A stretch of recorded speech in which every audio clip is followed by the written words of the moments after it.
Selamat pagi untuk kita semua, kepada yang terhormat Bapak Ibu dosen penguji ujian kinerja. Perkenalkan, nama saya Katarina Lalipora, SPD, NIM 25869050900. Asal sekolah SMA Negeri 1 Kota Tambolaka.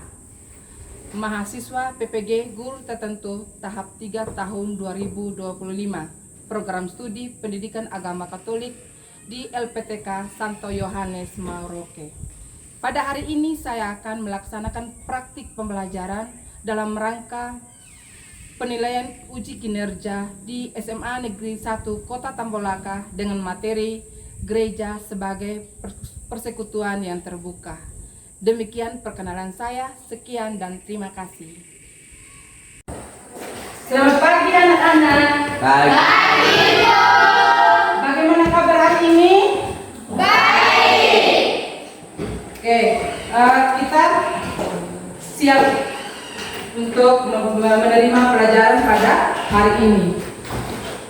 Yang dituju sana, tolong untuk gunting disimpan.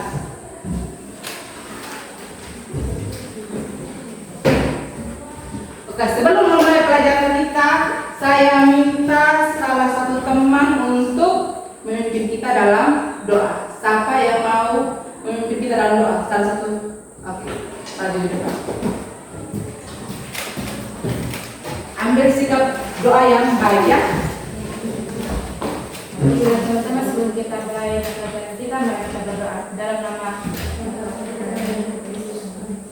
Tuhan. Terima kasih atas perlindungan-Mu dari hari lepas hari hingga pada di tempat ini. Tuhan, terima kasih juga karena sudah Tuhan hingga kami dengan masing-masing hingga pada saat kami mau belajar sekarang. Tuhan, sekarang dalam belajar Tuhan bimbing kami akan boleh melanjutkan aktivitas ini sesuai dengan kehendak-Mu. Yang Tuhan yang singkat, ampuni setiap salah dosa kami demi Kristus Tuhan kami. Amin. Dalam nama Ibu akan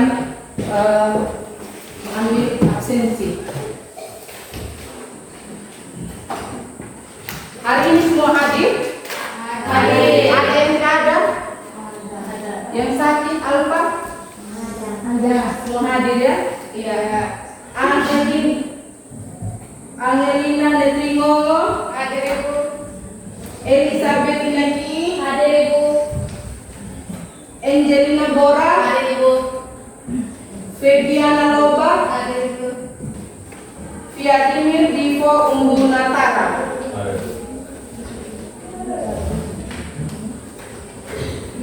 Oke, sebelum memulai pelajaran kita pemanasan dulu ya. Selamat pagi anak-anak. Pagi semangat. Selamat pagi anak-anak. Pagi semangat luar biasa. Oke, kita semua sudah siap memasuki pelajaran kita. Nah, kita arahkan pandangan kita ke depannya. Kita lihat di monitor. Anak-anak, kita lihat di depan ini gambar gereja sebagai umat Allah. Kemarin itu kita sudah bahas materi yang pertama itu gereja sebagai umat Allah. Nah, kalau ibu mau bertanya, apa itu gereja? Jawabannya adalah umat Allah. Kalau ibu tanya lagi, apa itu umat Allah? Jawabannya adalah gereja. Jadi umat Allah adalah gereja. Oke. Nah, sekarang kita masuk materi gereja sebagai persekutuan yang terbuka. Sama saya, ibu mau tanya dulu kepada kalian. Coba lihat di monitor ini gereja sebagai persekutuan yang terbuka. Nah, di gambar yang pertama itu siapa-siapa yang ada dalam gambar itu? Yang pertama yang di sebelah sini. Umat. Ada suster. Umat, ada suster, ada siapa lagi? Ada pastor. Ada pastor. Ada siapa lagi? Ada ustadz ya? Ya. Ada ustadz, ada pakai topi. Terus ada seorang nenek yang di kursi roda. Iya. Terus di sebelah itu gambar di sebelah. Coba perhatikan. Ada Risma. ada ibu yang Islam ya. Terus ada pendeta, ada romo, pastor, dan umat Allah. Nah, ini kita lihat dari gambar ini bagaimana relasi mereka, kerjasama mereka itu. Nah, untuk mendalami materi kita gereja sebagai persekutuan yang terbuka, saya menghantar kita dengan melihat tujuan pembelajaran ini. Yang pertama itu kita mampu menjelaskan ajaran gereja tentang makna gereja sebagai persekutuan umat Allah. Itu yang pertama. Yang kedua, mampu mengidentifikasi ciri-ciri gereja sebagai persekutuan yang terbuka terhadap semua orang. Yang ketiga, mampu menunjukkan sikap terbuka dan menghargai keberagaman sebagai wujud penghayatan iman kita kepada semua orang. Nah, tujuan pembelajaran ini mau menjelaskan supaya kita semakin mendalami materi yang akan kita dalami ini.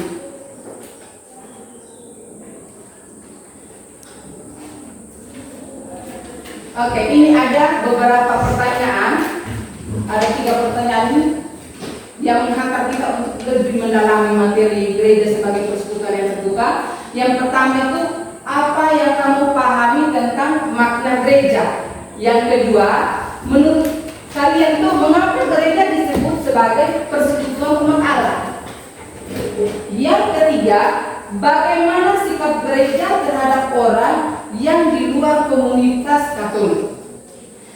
Saya minta kita jawab satu persatu dari pertanyaan ini. Pertanyaan yang pertama, apa yang kamu paham tentang makna gereja? Ayo, siapa yang bisa jawab? Nama siapa? Inka. Inka. Oke, yang lain perhatian ya, dengarkan jawaban dari teman Inka. Inka, coba kamu menjelaskan apa yang kamu pahami tentang makna gereja. Yang menurut saya yang saya pahami tentang makna gereja adalah secara umum gereja dapat dipahami sebagai sebuah komunitas orang yang percaya dan berpusat pada ajaran Kristus, meskipun istilah ini juga dapat merujuk pada bagian fisik tempat ibadah. Oke, gereja itu berpusat pada Kristus, berpusat pada Kristus. Makanya kita harus memahami lebih dalam itu gereja itu apa. Tujuan pusat hidup kita itu adalah Kristus. Makanya kita harus mempercayakan hidup kita kepada Kristus.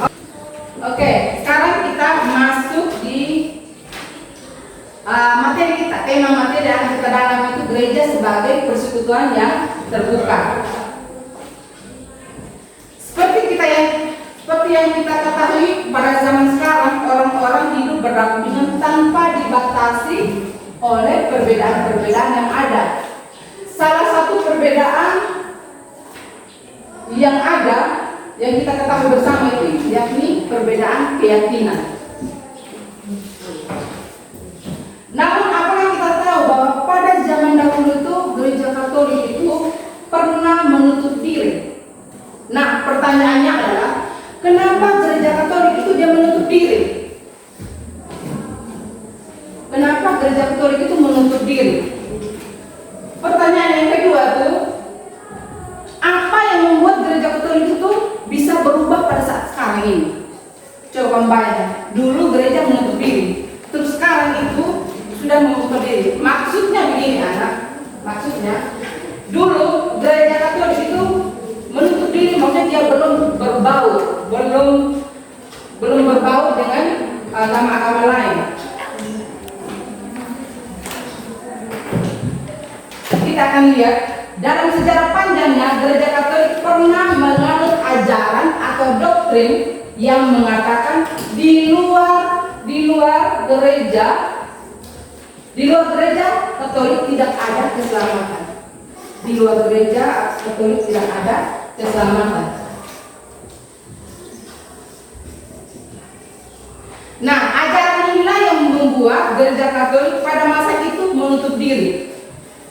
Menutup diri dalam hal ini bukan berarti gereja Katolik tidak menerima adanya perbedaan keyakinan, hanya saja lebih ke gerejanya.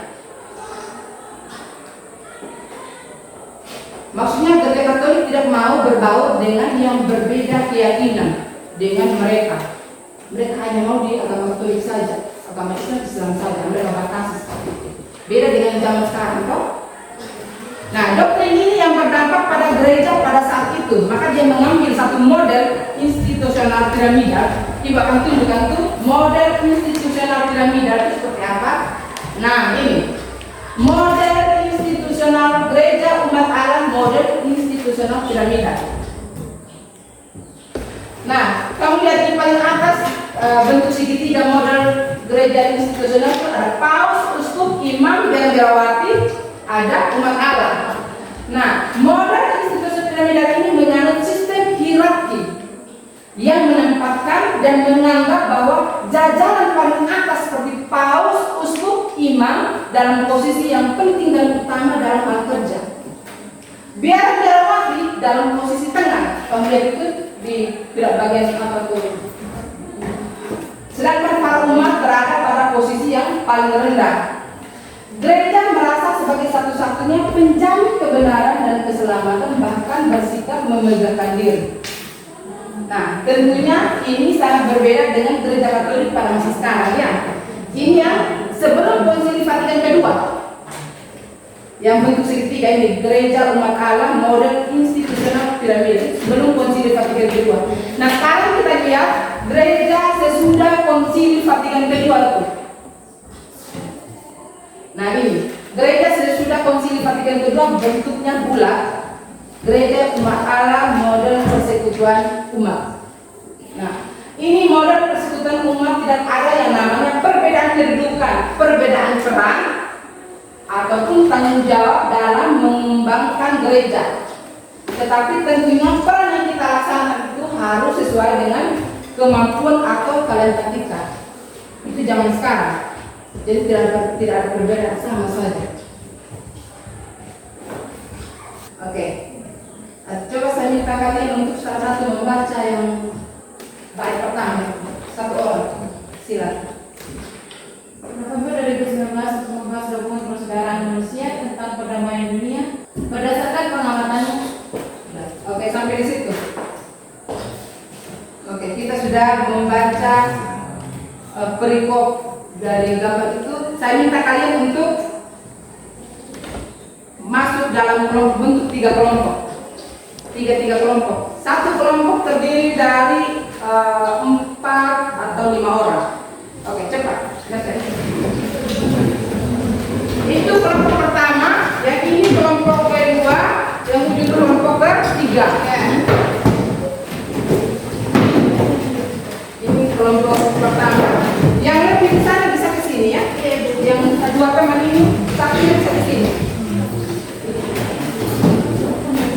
Ya. Nah, yang 4 orang itu bisa sama-sama lagi. Tapi kalau saya akan membagikan apa yang bisa dikerjakan dalam kelompok.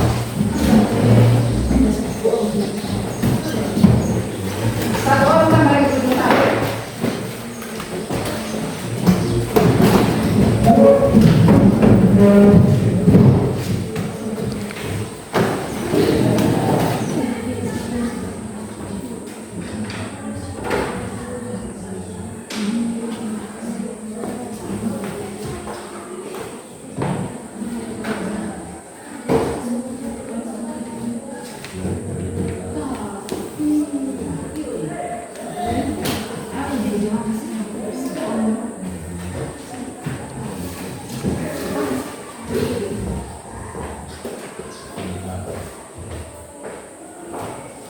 Bisa?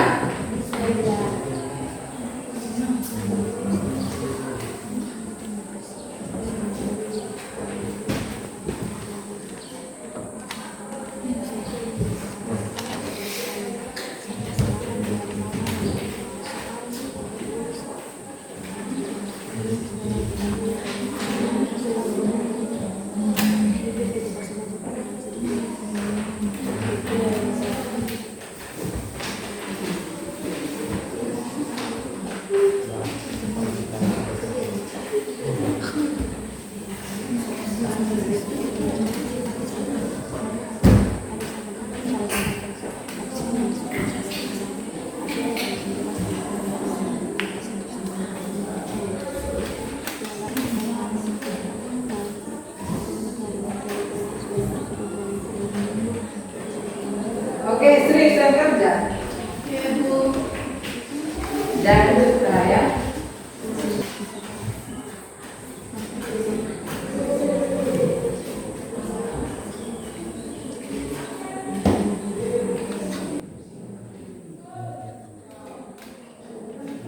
Sudah? Kelompok 1 teman?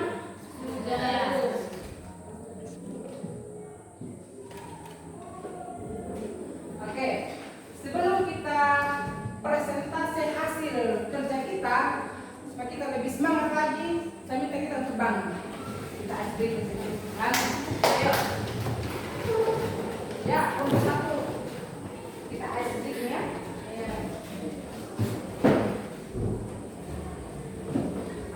Tepuk semangat. Bisa? Semua bisa? Bisa. Tepuk semangat.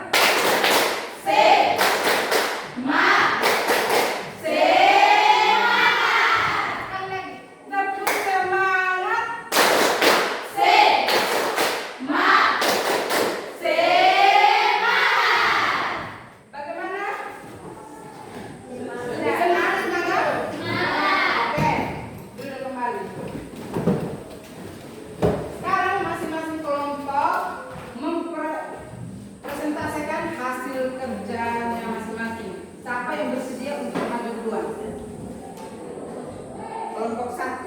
Oke, kelompok 1 maju bersama anggotanya untuk presentasi di sini ya. Ya.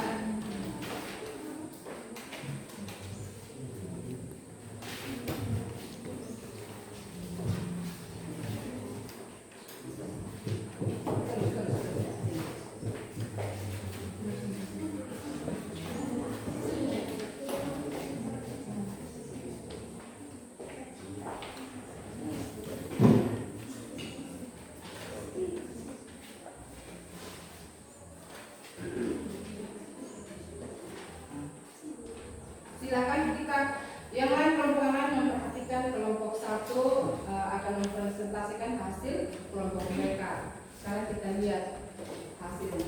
Oke, kelompok 1 silakan. Selamat pagi Bu, selamat pagi teman-teman.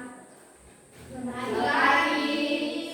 Terima kasih atas waktu dan kesempatan dari Ibu dan teman-teman berikan kepada kami kelompok 1. Dan kami sekarang dari kelompok 1 ingin mempresentasikan hasil diskusi kami. Saya mempersilakan teman saya untuk membaca hasil diskusi kami. Soalnya, apa makna gereja sebagai persekutuan yang terbuka? Maka gereja sebagai persekutuan yang terbuka yaitu gereja hadir untuk dunia, bersifat inklusif, merangkul semua orang tanpa diskriminasi, dan siap berdialog serta bekerja sama dengan berbagai agama dan budaya untuk membangun masyarakat yang adil dan damai. Contohnya, mau membuka diri terhadap sesama tanpa harus memandang status sosial. Oke, itu jawaban dari kelompok 1. Mungkin ada dari kelompok lain yang mau menanggapi dari jawaban dari kelompok 1? Angkat tangan, angkat tangan. Oke, dari kelompok 2. Perkenalkan nama siapa? Kelompok 2. Berdiri. Ya. Perkenalkan, nama lengkap saya Nurhenti Desvina, saya berasal dari kelompok 2. Saya bertanya kepada kelompok 1.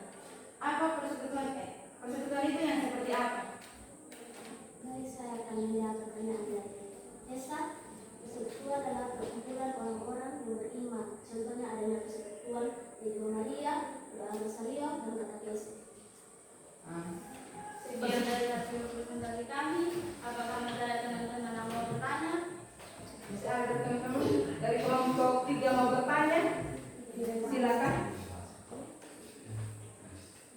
Pas. Dari kelompok 3 pas. Ini kelompok 2 pas.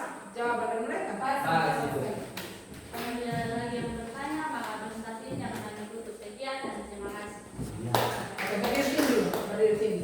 Oke, dari jawaban dari mereka itu makna gereja sebagai persekutuan yang terbuka. Mereka sudah menjelaskan bersama dengan contoh-contoh apa? Ada katekese, doa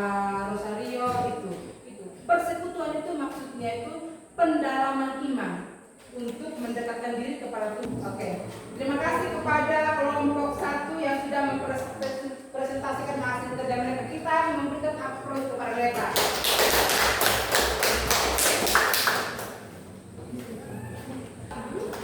Saya minta satu atau dua orang untuk menyimpulkan. Siapa bisa untuk menyimpulkan dari seluruh materi kita dari awal tuh?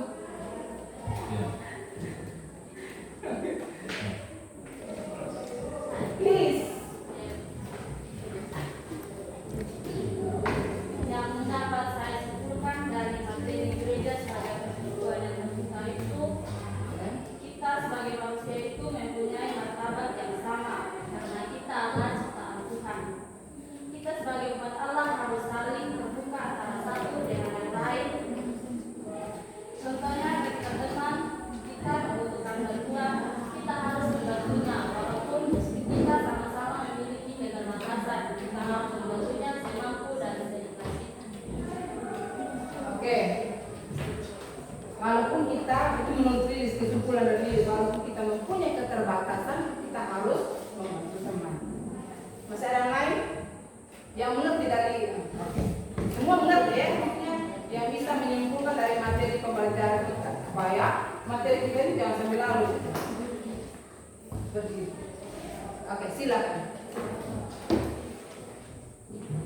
Kesimpulan saya tentang materi hari ini adalah materi hari ini mengajak kita untuk menjangkau dan berdialog dengan dunia luar, termasuk dengan berbagai agama dan budaya, dan juga mengenal dan menghargai sesama manusia, tidak membeda-bedakan orang lain, saling melayani sesama tanpa meminta imbalan kepada orang lain. Maka membantu sesama manusia haruslah mengikhlaskan dan rendah hati dan membantu sesama. Maka terciptalah persaudaraan cinta kasih pada umat Allah tanpa adanya perselisihan yang membedakan orang lain. Oke. Berarti kamu mengerti ya dari materi penjelasan materi tadi. Jangan ada perbedaan di antara kita. Jangan ada pemisahan di antara kita. Kita ini sama di mata Tuhan, tak? Iya. Sama kita. Sama. Kita secitra dengan siapa? Oke, kita secitra dengan Allah. Terima kasih seribu, terima kasih seribu, karena Tuhan Allahku, karena Tuhan Allahku, aku bahagia karena dicinta. Terima kasih, terima kasih seribu, terima kasih seribu, karena Tuhan Allahku, karena Tuhan Allahku, aku bahagia karena dicinta. Terima kasih, terima kasih. Ya.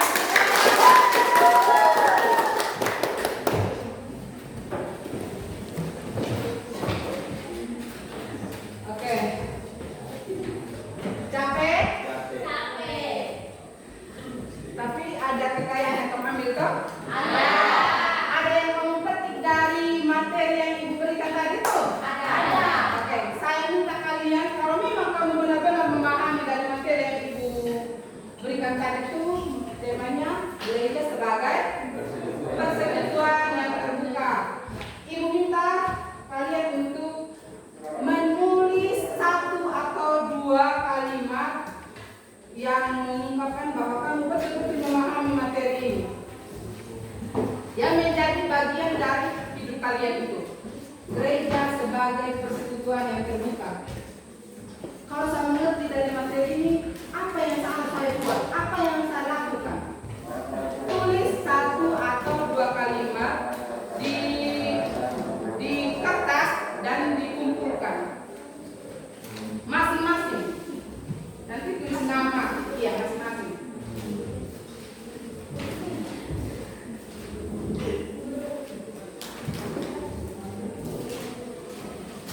Bertolak dari materi yang ibu berikan tadi, gereja sebagai persekutuan yang terbuka. Terus kamu sudah masuk dalam kelompok pendalaman, terus sudah sharing, sudah apa namanya, sudah presentasikan, sudah sharing kepada kelompok-kelompok lain. Nah, sebagai aksi nyatanya, apa yang saya harus buat? Apa yang saya lakukan ketika saya memahami gereja sebagai persekutuan yang terbuka itu? Apa yang saya buat? Apakah saya mampu membuka diri kepada orang lain? Apakah saya mampu membuka diri kepada gereja-gereja lain yang saya temui dalam hidup saya? Catat 1, 2, atau bisa lebih?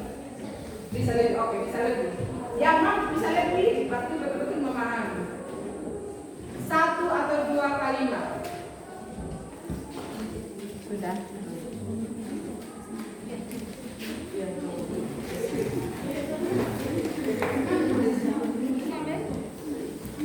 Sudah.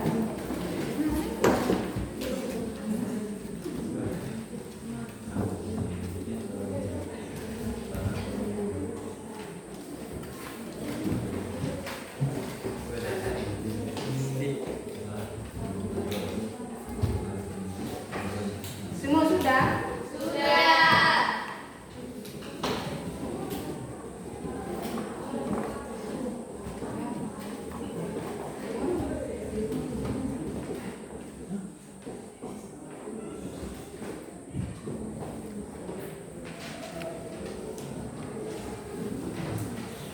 Oke, ini kamu sudah mengumpulkan hasil dari penemuan kamu dari akhir dari materi pembelajaran kita. Oke, dari materi pembelajaran kita tadi tentang gereja sebagai umat Allah. Minggu depan kita akan mendalami secara lanjut masuk di bab 2. Bab 1 sudah tahu. Yang pertama itu gereja sebagai umat Allah. Yang kedua gereja sebagai persekutuan yang terbuka. Nah, minggu depan. Oke, minggu depan bab 2. Minggu depan bab 2 tentang apa? Sifat-sifat gereja. Oke.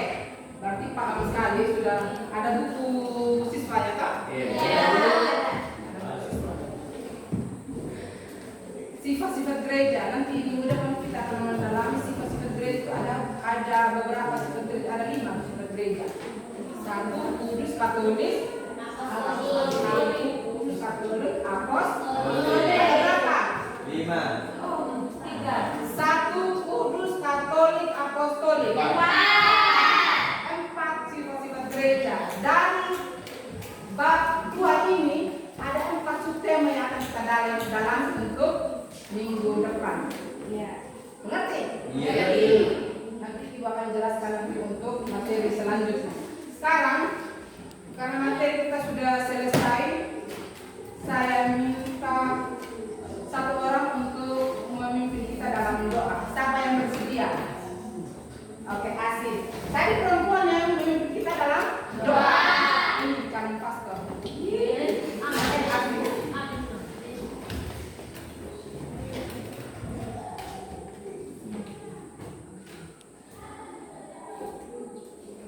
Teman-teman, mari kita berdoa dalam nama Bapa dan Putra dan Roh Kudus.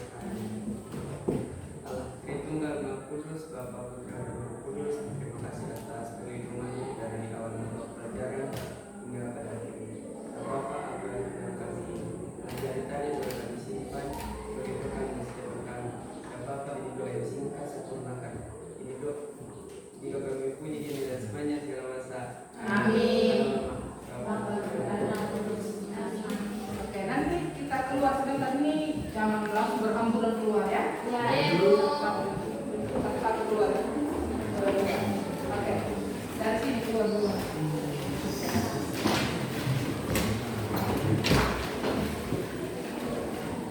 Terima kasih ya sudah mengikuti pelajaran yang baik bersama Ibu.